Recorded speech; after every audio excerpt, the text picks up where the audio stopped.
এই জন্য টিভিতে দু একজন প্রেজেন্টারকে আমি গিয়ে বলছি, ভাই আমাকে লাইভে যদি বিব্রত করেন আমি কিন্তু আপনাকে বেশ্যা না বানায়া স্টুডিও ছাড়বো না। এই জন্য অনেক প্রেজেন্টার আমার চোখের দিকে তাকায় বলে, ভাই আপনারা দেখলে ভয় লাগে। আমি বলছি, এটা তো খুব ভালো খবর। এই ভয়টা চাই আমরা দিল্লি পর্যন্ত পৌঁছে যাক, তাই না? দিল্লির আধিপত্যবাদের বিরুদ্ধে যে লড়াই, এই লড়াইটা তো বাংলাদেশে জিয়াউর রহমানই মেইনলি লড়েছেন। অতএব তার দলও তার রাজনীতিটাকে অন করতে চায় না। সে ঘুরায় ফিরে খালি তার কেবলা বদলায় চুপ্পুর বাড়ি চলে যেতে চায়, খালি ৭২-এর বইতে চলে যেতে চায়। তারে ১০৬-এর যে এনভেলপ এই খামের ভিতর তাকে ঢুকাই দিচ্ছে। অতএব এই রাজনীতিটা হচ্ছে ন্যারেটিভের পলিটিক্সে সে বারবার হেরে যাচ্ছে, এবং এগুলোর মধ্য দিয়েই হচ্ছে বারবার এই আওয়ামী সোকল্ড আওয়ামী বাম এই দিল্লির আধিপত্যবাদী যে ন্যারেটিভ এইটা স্পেস করে নেয়। এখন এইটা বলার মানে কি আমরা বলছি যে বাংলাদেশের সেকুলার লিবারাল ফোর্স থাকবে না? অবশ্যই থাকবে, নিশ্চিত থাকতে হবে। যে আমার রাজনীতির সাথে একমত না, অবশ্যই সমস্যা নাই। কিন্তু আমার দিল্লির আধিপত্যবাদের যে ন্যারেটিভ, এই ন্যারেটিভটা ভেঙে নতুন বাংলাদেশপন্থী ন্যারেটিভ, আমার মাটির সাথে আমার ৮০০ বছরের লড়াইকে কানেক্ট করতে হবে। আমি ৭১ সালে ঠুস করে পইরা আমরা রাষ্ট্র হই নাই, আমার শত শত বছরের লড়াই আছে। ইখতিয়ার উদ্দিন মোহাম্মদ বিন বখতিয়ার খেলজি থেকে শুরু করে আমার শত শত বছরের লড়াই আছে, এবং দিল্লিকে পরাজিত করার লড়াই আছে আমার। তাহলে যেই মাটি দিল্লিকে পরাজিত করছে, দিল্লি শাসকদেরকে বাধ্য করছে সন্ধি চুক্তি করতে, এবং আমার এই দিনাজপুরের এলাকাতে এইখানে ফোর্টের যুদ্ধেতে সে পরাজিত হয়েছে দিল্লির এম্পায়ার। এইটা যেই জাতির এত গর্বের, সেই গর্বের প্রত্যেকটা জায়গা থেকে এই জাতির জেনারেশনকে ডিসকানেক্ট করে ফেলছে। হিস্ট্রির ভিতরে কিচ্ছু নাই যে ইতিহাস পড়লে একটা মাটির সন্তানরা বুক ফুলায় বলতে পারে, yes I M A son of Bengal, আমি একজন বাংলার সন্তান, এই কথাটা বলতে পারে। এই গর্বের কোনো ইতিহাস নাই।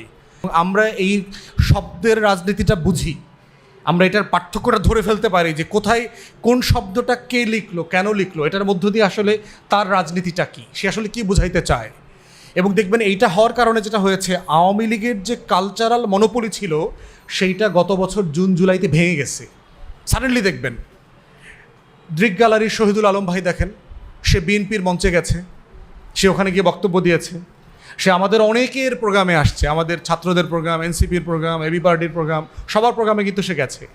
এবং সে গত বছরগুলোতে যেই লেভেলে ইন্টারন্যাশনাল কমিউনিটিকে ইংরেজি লেখা দিয়ে প্রভাবিত করেছে, সবচেয়ে বেশি ইংলিশ লেখা লিখেছে কিন্তু এই মানুষগুলো লিখেছে, যে আওয়ামী লীগের ফ্যাসিবাদের বিরুদ্ধে যে ইন্টারন্যাশনাল কমিউনিটিকে মোবিলাইজ করা। আজকে যারা দেশ চালাচ্ছে দেখেন, অন্তর্বর্তীকালীন সরকারের প্রধান উপদেষ্টাকে থেকে ধরি, উনি কি আমাদের এই ঘরানার, এই যে সেন্টার থেকে সেন্টার রাইটের লোক?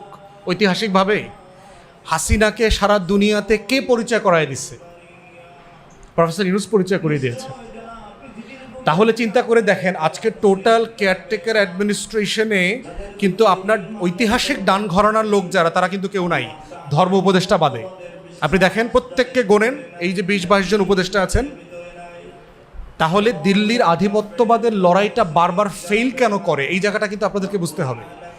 আমরা যারা ডান ডমিনেন্ট অভ্যুত্থানের কর্মী কারা গত বছর, ডান ঘরানার লোক, তো মধ্য থেকে ডান ঘরানার লোক নেতা বানাইছে কাদেরকে?